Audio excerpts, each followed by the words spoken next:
Merci beaucoup et merci à toutes les personnes qui ont pris la parole avant moi et à toutes les participantes et les participants pour parler d'un instrument si important et parler d'une partie si importante de notre société, les paysans et nos droits. Je viens donc de Roumanie, en Europe de l'Est, et je vais vous parler un petit peu de ce que nous faisons dans notre région.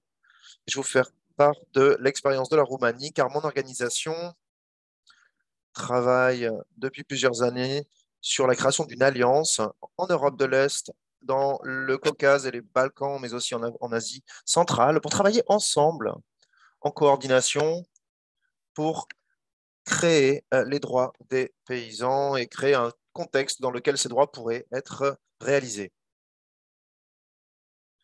Et on pourrait atteindre de plus grands succès si on travaillait au niveau régional, car les pays d'Europe de l'Est vivent dans des contextes similaires et nous sommes confrontés aux mêmes problèmes avec de jeunes démocraties. Nous apprenons ensemble avec donc des classes politiques pour naviguer dans les problèmes actuels. Dans notre contexte de travail, alors c'est le plus difficile que nous ayons pour l'instant dans toute notre vie. Nous sommes, nous sommes confrontés à la guerre provoquée par la Fédération russe qui a un impact sur toute la région, mais aussi sur toute l'Europe.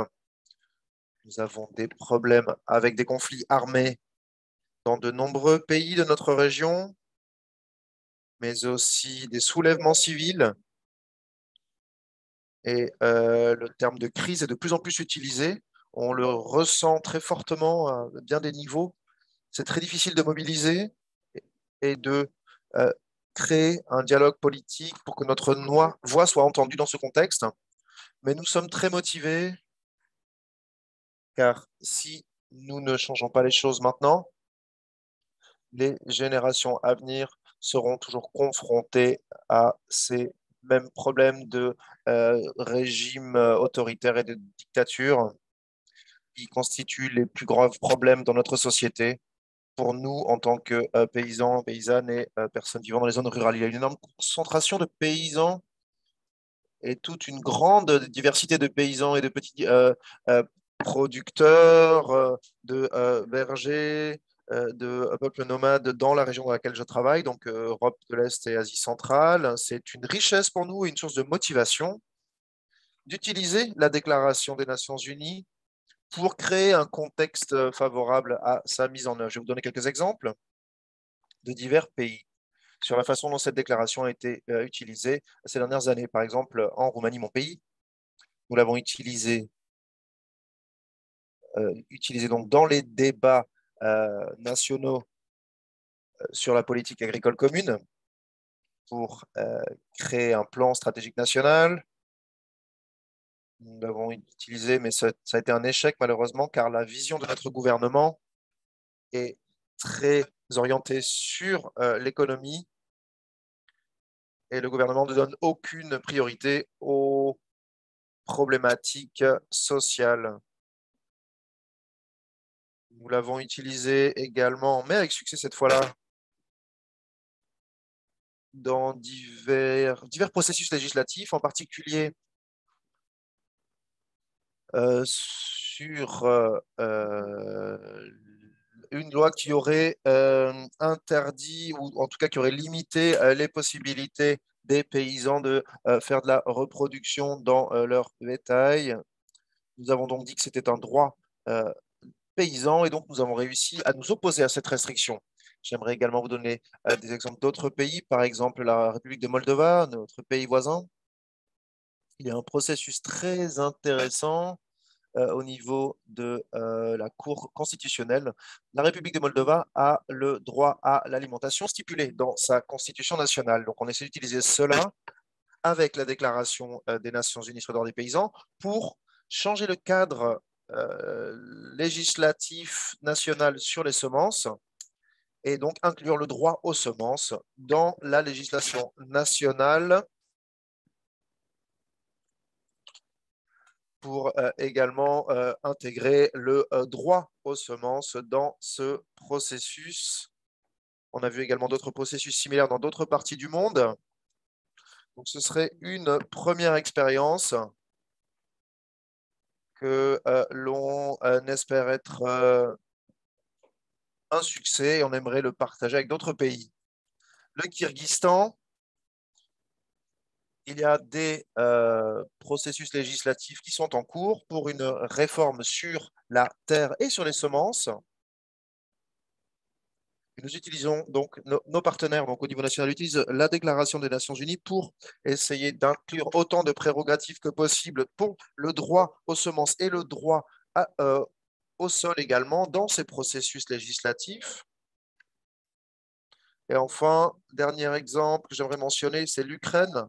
C'est l'une des tâches les plus importantes auxquelles nous nous adonnons actuellement, car les paysans en Ukraine sont confrontés à des situations de vie ou de mort.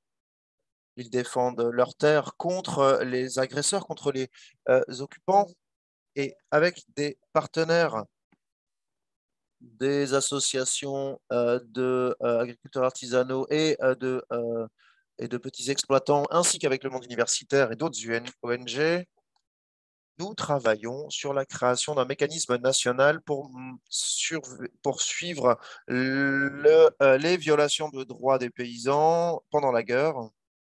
Il y a de nombreuses violations de nos droits qui sont perpétrées. Et nous essayons d'utiliser ce processus pour construire des canaux de communication solides avec les autorités nationales, avec la présidence, avec le Parlement, avec le gouvernement. Et également, nous utilisons la Déclaration des Nations Unies pour aider à la reconstruction de l'Ukraine, car nous croyons que nous pouvons euh, bien défendre les droits des petits producteurs ukrainiens pour qu'ils fassent plus partie de l'économie et de la reconstruction de l'Ukraine pour apporter une stabilité et aussi du bien-être aux personnes qui se sacrifient actuellement pour défendre leur pays. Et enfin, un exemple dont j'aimerais vous faire part, un autre exemple régional, c'est un projet que nous avons développé avec la FAO, qui a donc un bureau régional pour l'Europe et l'Asie centrale. Ils ont fait preuve d'une grande coopération en, en menant des démarches pour que l'UNDROP fasse bien partie du plan de développement, du plan stratégique de la FAO. On a donc un projet de formation des autorités nationales, en particulier les ministères de l'Agriculture, mais aussi une participation des présidences et des divers comités d'agriculture, du Parlement, dans des pays d'Europe de l'Est et d'Asie centrale, des pays qui ne font pas partie de l'UE, qui sont des parties de programmes de la FAO. On a eu la participation d'environ 15 pays jusqu'à présent. Et ça a donc été un premier projet. Et on espère continuer en ce sens. On aimerait garder ce partenariat avec la FAO pour garder la porte ouverte et permettre toujours le dialogue possible dans la région. Et enfin, j'aimerais mentionner donc pourquoi l'UNDROP est importante pour les paysans d'Europe de l'Est. Et bien pour nous, c'est important d'impliquer les personnes rurales et pauvres dans les processus démocratiques, car malheureusement, si nous sommes marginalisés et si on continue à être discriminés, on va devenir victime du populisme d'extrême droite en particulier, qui monte malheureusement partout dans le monde. Et nous devons résister aux dictatures et aux régimes autoritaires. Et pour ce faire, les personnes rurales sont essentielles, car dans une société où il y a des personnes opprimées dans les zones rurales ou des personnes qui sont négligées ou laissées de côté, eh bien, cela ne permet pas une société saine et on ne peut pas développer des systèmes démocratiques qui soient sains. Et on a besoin de ça plus que jamais. Et on essaie d'utiliser l'UNDROP pour permettre ce type de stabilité et de démocratie. Merci.